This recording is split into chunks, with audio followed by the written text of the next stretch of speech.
Gen X women were already exhausted, then came a pandemic. Mitra Kalita is the Senior Vice President for News, Opinion and Programming for CNN Digital. I'm in the sandwich generation, caring for my kids and my parents simultaneously, and now feeling those pressures acutely while in lockdown with my family. I can't focus and my mind is either always racing or responding. Do we have milk? Does she have a fever? The dog needs a walk. Where's Papa's will? Is ours updated? Time for a team meeting. Maybe my throat hurts. Trump speaking in the Rose Garden. Charades on Zoom sound cool. Mama, I wrote recently in an account of life as I and many others are finding it now. Here's the deal, though. Long before the coronavirus pandemic, Generation X women, defined as those born between 1965 and 1980, were already fraying. Author and journalist Calhoun writes about this phenomenon in Why We Can't Sleep: Women's New Midlife Crisis, which came out earlier this year.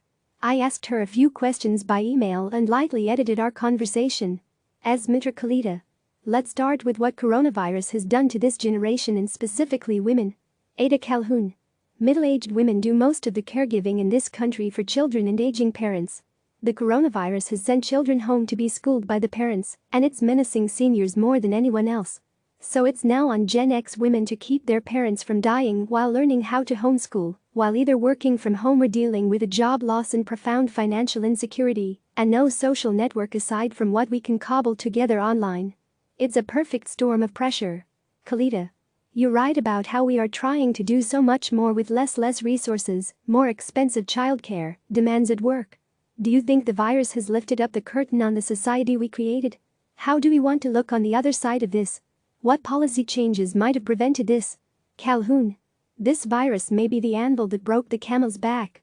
A lot of women in this country were trying to keep a whole lot of plates in the air. All of it has come crashing down, and now there are also more plates falling from the sky, like crockery hail.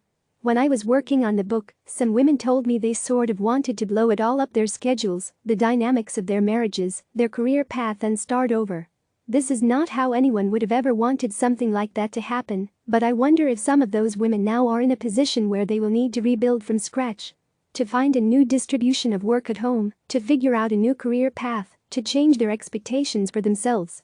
Although, of course, that's also a lot of pressure when it's hard enough right now to just, like, toast frozen waffles. Kalita.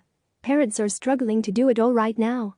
Work, homeschool, drop groceries off at mom's house, maybe talk to dad through the window of his nursing home, and that hunt for toilet paper is real. And sharing pictures of baking bread. I feel so inadequate. Thoughts? Calhoun. Seriously. I never thought a term I'd see again and again online in the midst of a pandemic would be sourdough starter. This is an unprecedented crisis. I think a lot of us have a choice between whether to keep up the high expectations for ourselves to ace work, family life, fitness, appearance, home decorating, and so on, adding disinfection to the list, or whether to be very honest about what is possible right now, what we are capable of and what we need help with. It's plenty to just do the best we can, keeping our loved ones safe and staying home, so we don't endanger ourselves or others. It's more than plenty, it's Herculean. Kalita. Finally, talk about the class dynamics here. Small businesses and low-wage workers will be so disproportionately affected. Any thoughts on this tied to your own work? Calhoun.